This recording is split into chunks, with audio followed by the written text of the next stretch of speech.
May banyo naman. Ayan yung banyo. At kung sakasakaling uulan, dito naman sisilong. Ayan. Diyan lang ang silungan.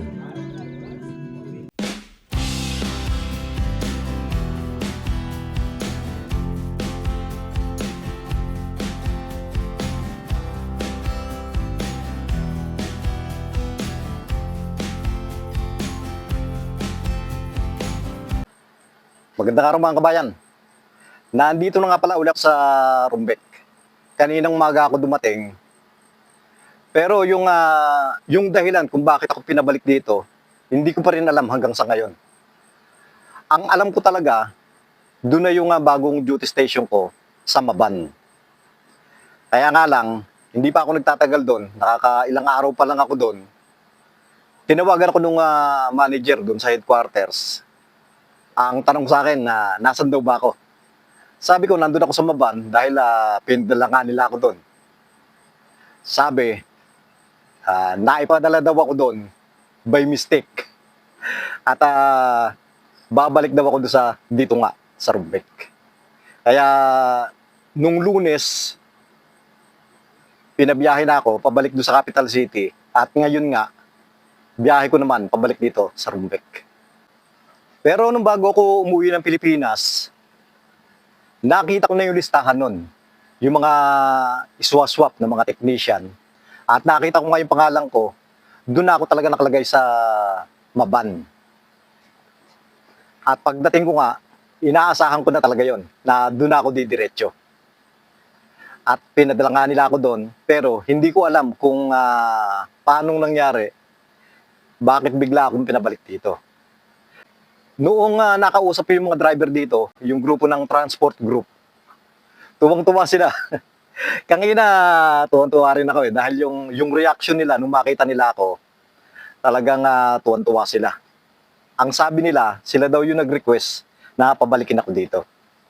Pero sa totoo lang, natutuwa talaga ako na pinabalik ako dito. Dahil yung lugar doon, grabe ang itsura ng lugar. Pag nakita nyo yung lugar doon, puro kahirapan talaga. Yun talaga yung maiisip nyo. Nung bumalik nga ako dito, tiningnan ko yung paligid dito, kinukumpara ko doon sa paligid doon. Maganda na yung lugar na to, kumpara doon sa lugar na yon. Doon talagang napaka-miserable nung itsura ng lugar. Yung accommodation naman namin doon, okay naman. Maganda yung compound, maganda yung bahay.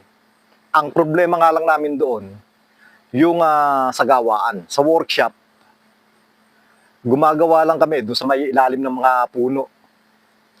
Meron namang ginawang workshop, yung rub hole. Kaya nga lang, malaking tent yun, malaking tent. Ang problema nga lang, yung lugar na yun, medyo mababa, tinambakan nila ng lupa. At yung lupa, hindi pa nasisiksik.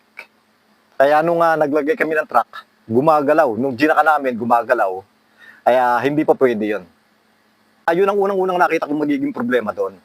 Yung sa talyer. At pangalawa, yung sa pagkain. Meron namang kantin doon, nagbabayad kami ng $150 isang buwan. 3 beses na yun sa isang araw. Pero kapag hindi monthly yung kinuha mo, ang bayad, bawat kain, $5. Kaya mas mainam talaga monthly. Monthly na yung binayaran ko. Ang problema naman, halos pare-parehas, araw-araw ang pagkain. Laging kambing. Kambing at red beans. Minsan naman nagkakaroon ng ibang gulay, kaya lang napakadalang. Ang halos araw-araw, kambing at red beans. Sa umaga naman, tinapay. Ganun lang. Tinapay, kape, at tsaa. Ikaw yung magtitimpla. At mayroong tinapay doon na may palaman naman. Yung jam. Kaya sigurado, magsasawa ako doon sa ganung pagkain. Kaya nga, natuwa na ako nung malaman ko na pababalikin ako dito. Pero hindi ko na muna habaan itong unang video natin pagbalik ko dito. Ang ikukwento ko na lang muna kung ano ba yung itsura ng airport doon. Itong video na to, kuha to nung pabalik ako doon sa capital city. Dito ako nag-check-in. Hindi pa ito sa airport. Dito lang yung opisina ng Unhas. Ayan lang yung mga bagahe, oh. Check-in lang yan. Pag dumating na lahat yung mga pasahero at saka dadalhin ng sasakyan nila papunta dun sa may pinaka-airport nila. At yung mga pasahero naman maglalakad na lang papunta doon sa airport. Hindi na naman kalayuan, mga 150 meters na doon na sa airport. At ganito naman yung paligid. Yan yung mga maliliit na negosyo sa malapit sa airport.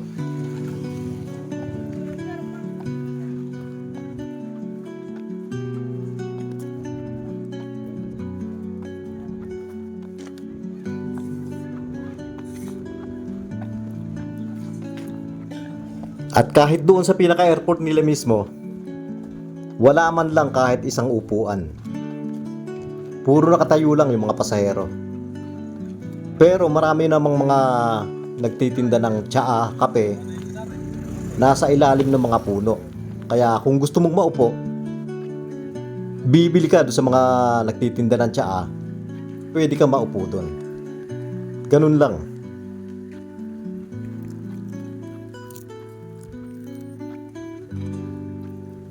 At hindi nga pala ito matatawag na airport talaga. Ang tawag dito, airstrip.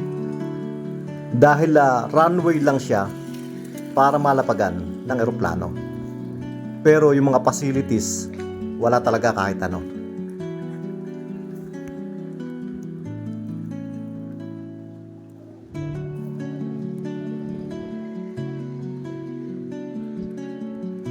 May banyo naman. Ayan yung banyo. At kung sakasakaling uulan, dito naman sisilong. Ayan. Diyan lang ang silungan. Maraming mga dumadaan dito sa runway na to. Pero kapag merong pa-take off na aeroplano o kaya pa-landing, merong mga sundalo na umaharang sa kanila.